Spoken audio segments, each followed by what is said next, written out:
मैं एक महिला महाविद्यालय में समाज शास्त्र का प्रोफेसर था। मुझे पढ़ाते हुए 3 साल हो गए थे।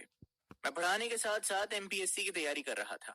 शुरू में मैं पूरे विस्तार से हर चीज समझाकर पढ़ाता था, जैसे मैं स्वयं पढ़ता था पीएससी की तैयारी के लिए। लेकिन कॉलेज में लड़कियों को पढ़ने में कोई रुचि ना थी।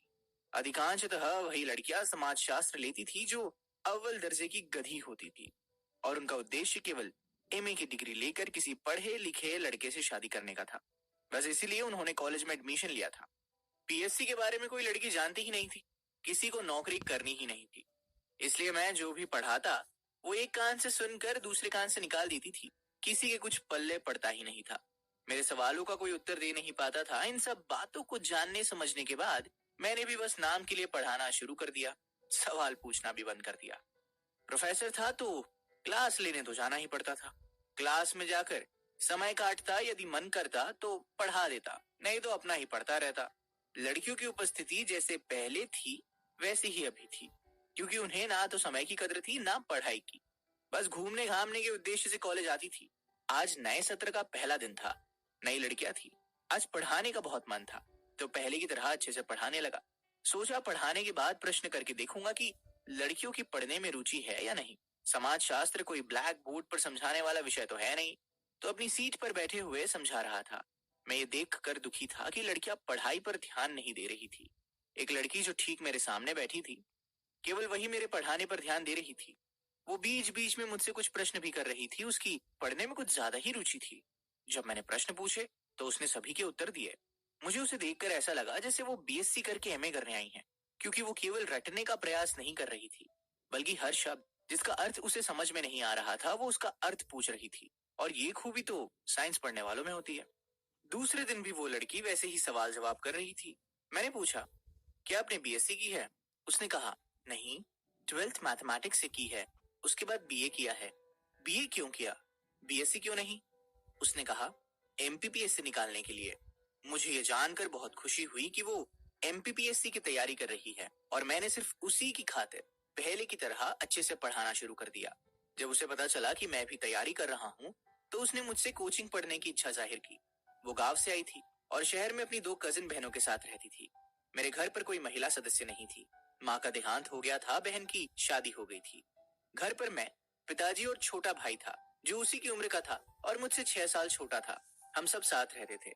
ऐसे में मैं ना तो उसके घर जाकर उसे पढ़ा सकता था, ना ही अपने घर पर उसे पढ़ने के लिए बुला सकता था। इसलिए मैंने कोचिंग के लिए मना कर दिया और वादा किया, यदि वो रोज कॉलेज आएगी तो उसकी आधी सी तैयारी करवा दूंगा। पढ़ाई में तेज होने के साथ साथ वो बहुत चंचल और बातुनी भी थी। मुझसे बात करने में बिल्कुल भी नहीं झिझकती थी। उसकी क्लास में सभी लड़कियों से पढ़ती थी। पढ़ाई के समय पर मन लगाकर पढ़ती, और जब पढ़ाई नहीं तो बस गप्पे। वो दोनों ही रूपों में मुझे अच्छी लगती। जिस दिन वो कॉलेज नहीं आती उस दिन मेरा भी मन कॉलेज में नहीं लगता था। एक दिन क्लास के बाहर के बरामदे में कुछ लड़कियां शोर कर रही थी। मेरे 2 बार मना करने पर भी वे नहीं मानी, तो मैंने उस लड़की से कहा, बाहर जाओ, जो लड़कियां शोर कर रही है उन्हें चाटा मार कर आओ। ऐसा मैंने गुस्से में कहा। मुझे लगा कि वो लड़की नहीं जाएगी, लेकिन वो तो अपना रजिस्टर और पेन लेकर बाहर चली गई।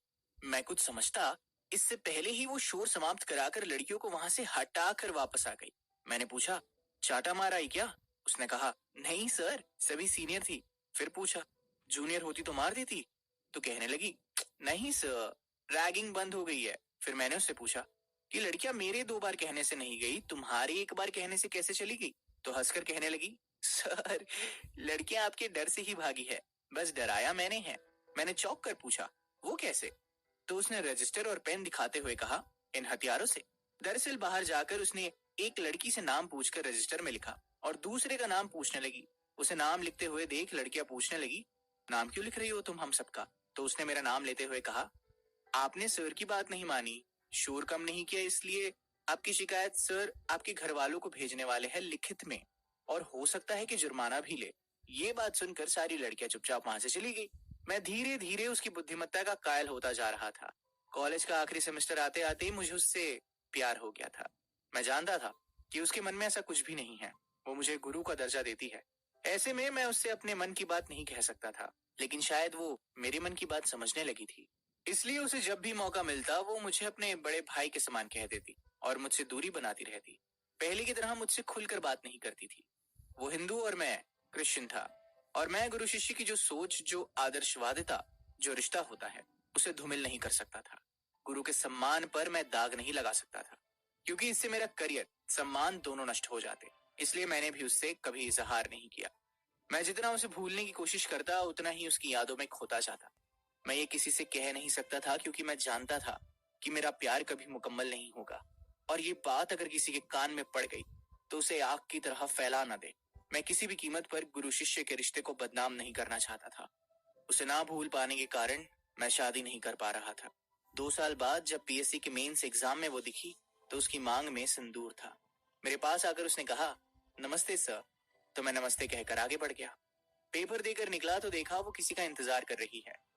वो मुझे आते हुए देखकर मुस्कुराई और दूर से ही कहने लगी, सर मैं आप ही का इंतजार कर रही थी, क्या आपसे 2 मिनट बात कर सकती हूँ? मैं क्या कहता, हाँ तो कहना ही पड़ता। मेरे हाँ कहते ही उसने पहला प्रश्न किया, सर आपने शादी की? मैंने कोई जवाब नहीं दिया। तो फिर पूछा, बताइए ना सर, देखिए मैं तो सिंदूर लगाए हूँ, तो आपको पता चल गया होगा कि मेरी शादी हो गई, लेकिन आपकी शादी के बारे में भी पता चलेगा ना, जब आप बताएंगे।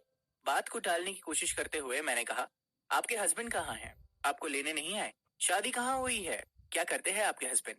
वो समझ गई कि मैंने शादी नहीं की है, तो थोड़ा गुस्सा होते हुए बोली, सर प्लीज शादी कर लीजिए। मैं जानती हूँ कि शादी ना करने की वजह मैं हूँ, लेकिन आप ये नहीं जानते कि जो आपने सहा है वो मैंने भी सहा है। मैंने भी आपसे प्यार किया, लेकिन आप तक इसका एहसास नहीं होने दिया, क्योंकि मेरे लिए गुरु शब्द के आगे प्यार शब्द छोटा था। आज यहाँ आप ही की बदौलत हूँ। यदि हम शादी करते तो हमें परिवार, समाज, सम्मान सब कुछ खोना पड़ता, और गुरु शिष्य के रिश्ते पर दाग लगता सो अलग। और सर आप ही ने तो बताया है, एक व्यक्ति के जीवन में परिवार, समाज और सम्मान का महत्व।